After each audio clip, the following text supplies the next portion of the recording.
So you know that sometimes thing that happens, that's a terrible way to start a sentence. You know that thing that sometimes happens where you're sitting down to like record a video and then your cat just walks over and is the friendliest he's ever been in the entire world? That is a thing that's happening right now. And now he's climbing onto the desk. This is amazing. What is happening? Meow. Go figure he would stop doing it immediately when we pointed the camera at him, but that's fine. This is why they tell you don't act with animals and children. And he's a child animal. But he's so fluffy and it's great. This is not what this video was supposed to be about at all. Nope. Welcome back, Allie, by the way. Hey, guys. Views were suffering, subscribers going down. Figured it was about time to bring her back. Thanks. Yeah, it's the only reason. We've been married for 6 months today. Nice. That's gonna clip. Really hard to believe in my mind that it has been 6 months. September does not seem like it was that long ago. I feel like it was not yesterday, but like The day before. like 2 weeks ago. I feel like time has just really flown. We just wanted to talk about being married for 6 months and kind of what we learned and so far in our experience, and we're newlyweds, so we have a lot more to learn, but... No, we're pros at this. we're starting a marriage counseling class at the local Y. Oh my gosh.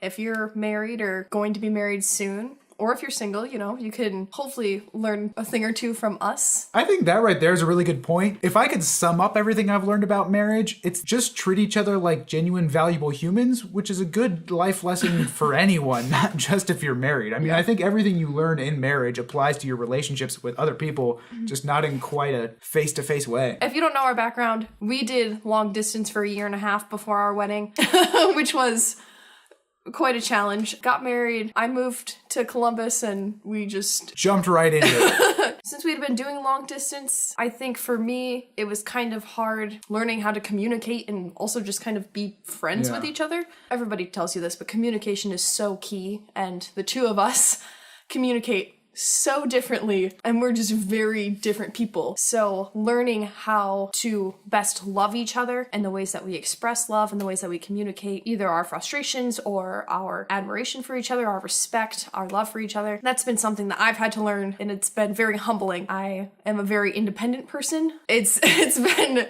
a challenge. With all those challenges, it's also been some of the best 6 months of my entire life. I couldn't have asked for a better partner and thanks. best friend. You're talking about me and not the cat, right? Right.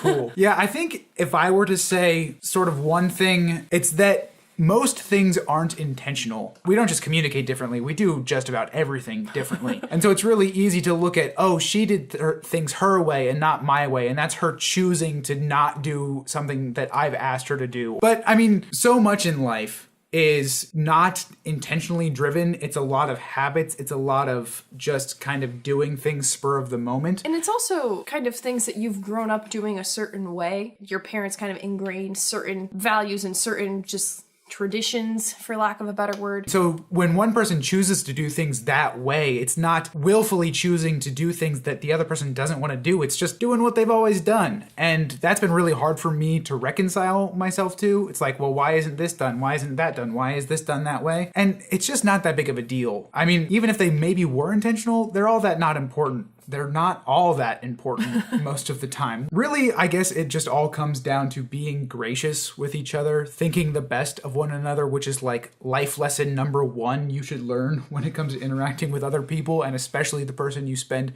the rest of your life with. I mean, people make mistakes. I make a ton of mistakes. She makes a few mistakes. I make a lot of mistakes. No. See, I gotta get brownie points for the internet. And just recognizing that that's gonna happen, and when it does, addressing it, but letting it go is probably the most important thing in the world. It's hard, but I think we're learning how to do it. We are just so thankful that we have had friends and family and just a huge support system come around us, and very thankful for the family that we have here in Columbus who've just been exceedingly helpful in helping us transition into living together, and it's been a great 6 months, and I can't wait for the years to come. And you can see her in 6 more months.